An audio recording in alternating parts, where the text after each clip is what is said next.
What's up, football fans? Kevin Smith back with you for another call sheet short. Today's topic, we're going to try to make some sense of the crazy quarterback carousel that's been spinning for the last 2 weeks since free agency started. 22 quarterbacks have changed teams in the last week and a half.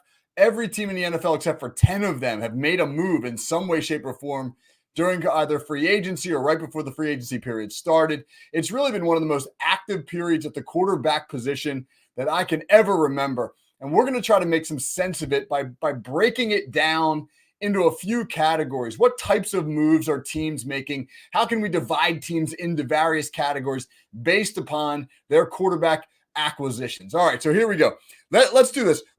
First of all, let's look at these moves in general. I said 22 moves in all. That doesn't even count the re-signing of Baker Mayfield by Tampa Bay. So there have been 17 free agent signings. There have been 5 trades.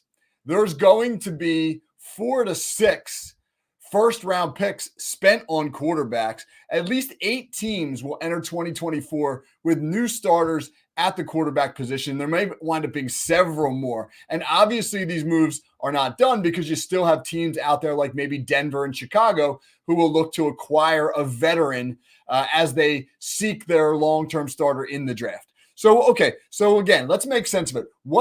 How can we divide these teams up into various categories based upon the types of moves they're making? So one, you got teams who think that they're a quarterback away from being contenders. Teams who think that their roster's solid enough to give them a shot to compete in January if they have a legitimate franchise quarterback. And those teams include the Atlanta Falcons, who obviously in signing Kirk Cousins, in opting for a Kirk Cousins over, let's say, Justin Fields, they're in a sort of a go for it mode. I mean, they feel as though in the NFC South, which is not a particularly competitive division, that a veteran like Cousins will allow them to compete for a title, get them into the playoffs, and then who knows, right? Once you make the playoffs, you got a shot. The Pittsburgh Steelers, right? The Steelers, in moving on from Kenny Pickett and acquiring both Russell Wilson and Justin Fields, at least for the next year, are in a win now mode. The Steelers made the playoffs last year with some bad quarterback play and obviously feel a veteran like Wilson or a young talent like Fields can get them to the next level. You even have the Las Vegas Raiders. I mean, they made the very interesting move of bringing in Gardner Minshew, but Minshew, who I don't think teams see necessarily as a franchise quarterback, has shown, though, that he can win football games for you. And Vegas already has a solid roster, and they've added some talent, man. Christian Wilkins, the big signing there to their potent defensive line. Andre James, talented center. So, I mean, Vegas may be in a situation where they see solid quarterback play from a veteran like Minshew, getting them into the playoffs. And again, once you're in, who knows, man? You got a shot. Then you got the groups that are looking for bridge quarterbacks. These are the teams that you know are going to draft a guy. Minnesota, for example. Like the Vikings have already made some moves to acquire some draft capital that should allow them to move up into the draft, into the top 10 at least, and get one of the most sought-after quarterbacks. They signed Sam Darnold to be their bridge, a guy who might be able to get them 6, 7, 8 good starts, decent starts anyway, until the rookie is ready. You've got New England, right? They do something similar with Jacoby Brissett. They've got the 3rd pick in the draft. Seems like they're going to opt for one of those top quarterbacks.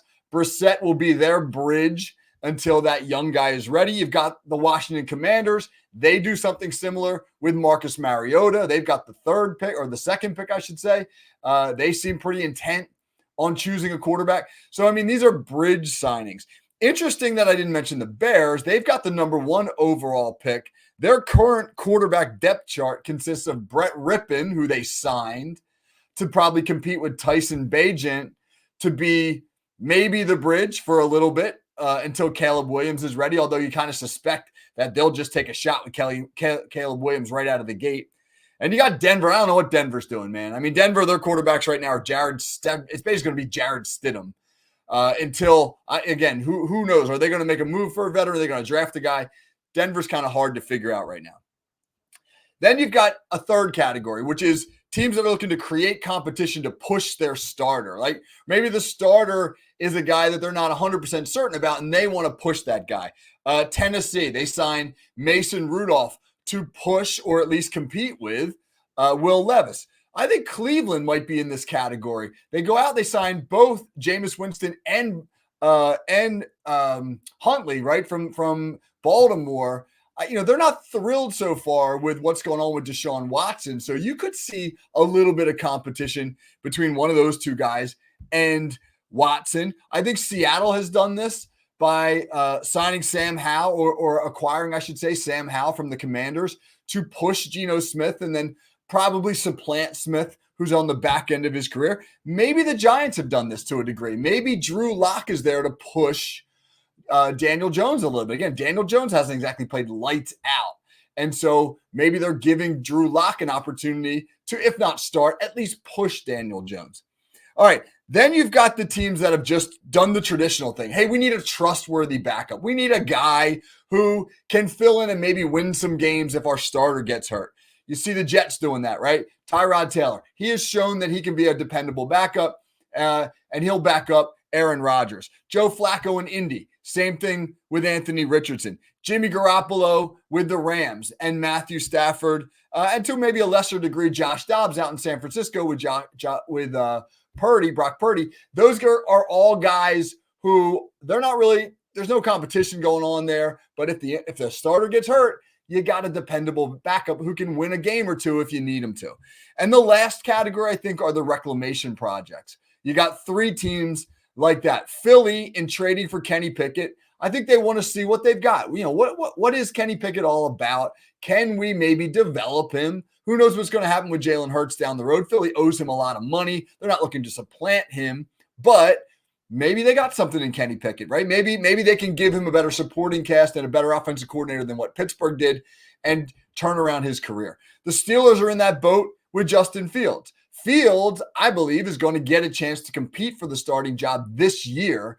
But obviously the Steelers have a really talented but flawed 25-year-old quarterback who they want to see if they can create, a second opportunity and jumpstart his career.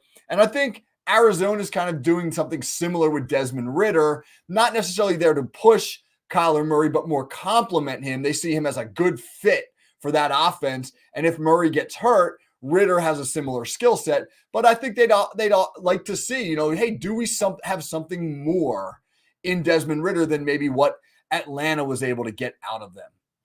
So 22 moves.